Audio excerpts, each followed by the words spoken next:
செய்தி வெளியீடு எண் 259. நாள் 19/6/2026.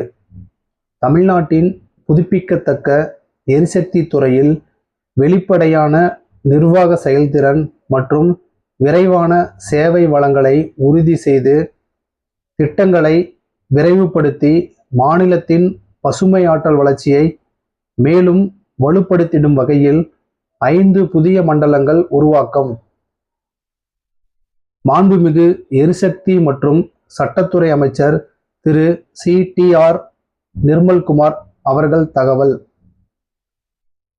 தமிழ்நாடு முதலமைச்சர் மாண்புமிகு திரு ஜோசப் விஜய் அவர்களின் உத்தரவின்படியும் தூய்மையான, நேர்மையான, புதுமையான மற்றும் மக்கள் விரும்பும் ஆட்சியை வழங்க வேண்டும் என்ற அரசின் உயரிய நோக்கத்தை செயல்படுத்தும் வகையில் தமிழ்நாடு பசுமை எரிசக்தி கழகம் TNGECL புதுப்பிக்கத்தக்க எரிசக்தி துறையின் நிர்வாக செயல்திறனை மேம்படுத்தவும், முதலீட்டாளர்கள் மற்றும் பொதுமக்களுக்கு விரைவான, வெளிப்படையான மற்றும் எளிமையான சேவைகளை வழங்கவும் முக்கிய நிர்வாக மறுசீரமைப்பு நடவடிக்கைகளை மேற்கொள்ளப்பட்டு வருகிறது. அதன் ஒரு பகுதியாக காற்றாலை மற்றும் சூரிய மின் திட்டங்களின் செயல்பாடுகளை மேலும் விரைவுபடுத்தும் நோக்கில் ஏற்கனவே இயக்கத்தில் இருந்த உடுமலைப்பேட்டை மற்றும் திருநெல்வேலி புதுப்பிக்கத்தக்க எரிசக்தி NCES வட்ட அலுவலகங்களின் நிர்வாக அமைப்பு கைவிடப்பட்டு மறுசீரமைக்க முடிவெடுக்கப்பட்டது.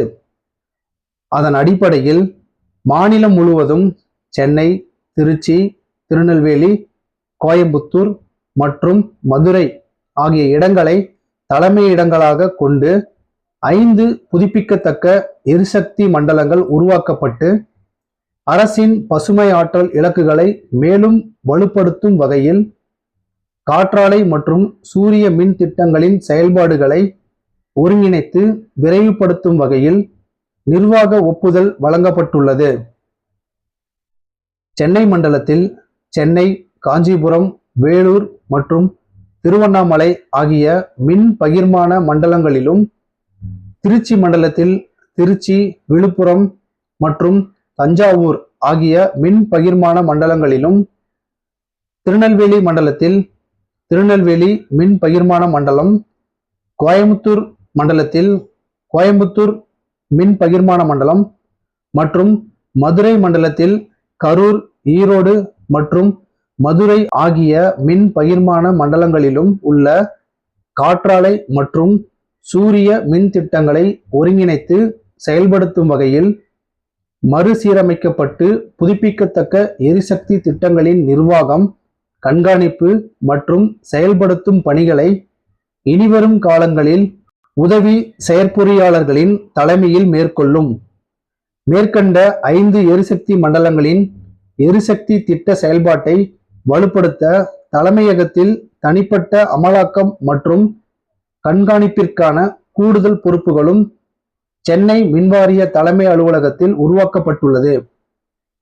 இந்த மறுசீரமைப்பு மூலம் நிர்வாக பணிகள் மேலும் விரைவுபடுத்தப்படுவதோடு புதிய புதுப்பிக்கத்தக்க எரிசக்தி திட்டங்களுக்கு அனுமதி வழங்குதல், மறுதிறன் மேம்பாடு, ரீபவரிங், தொழில்நுட்ப ஆய்வு, மின் உற்பத்தி வெளியேற்ற எவோகேஷன், தேவையான உட்கட்டமைப்பு ஒருங்கிணைப்பு, திட்ட கண்காணிப்பு மற்றும் முதலீட்டாளர்களுக்கு ஒற்றை சாளர முறையில் வெளிப்படையான சேவை வழங்குதல் போன்ற பணிகள் அதிக செயல்திறனுடன் மேற்கொள்ளப்படும்.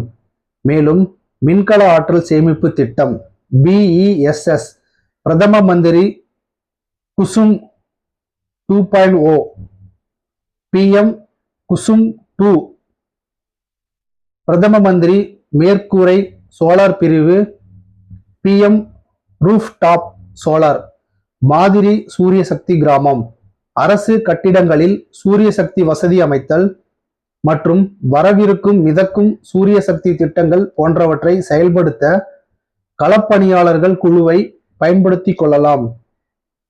இந்த நிர்வாக மறுசீரமைப்பின் மூலம் பொதுமக்கள் மற்றும் முதலீட்டாளர்களுக்கு கூடுதல் பயனாக காற்றாலை மற்றும் சூரிய மின் திட்டங்களுக்கு அனுமதி வழங்கும் காலம் குறைக்கப்பட்டு திட்ட செயல்பாடுகள் விரைவுபடுத்தப்பட்டு முதலீட்டாளர்கள் மற்றும் மின் உற்பத்தியாளர்களுக்கு ஒருங்கிணைந்த சேவை வழங்குவதன் மூலமாக பசுமை மின்சார உற்பத்தி திறன் மேலும் அதிகரிக்கும்.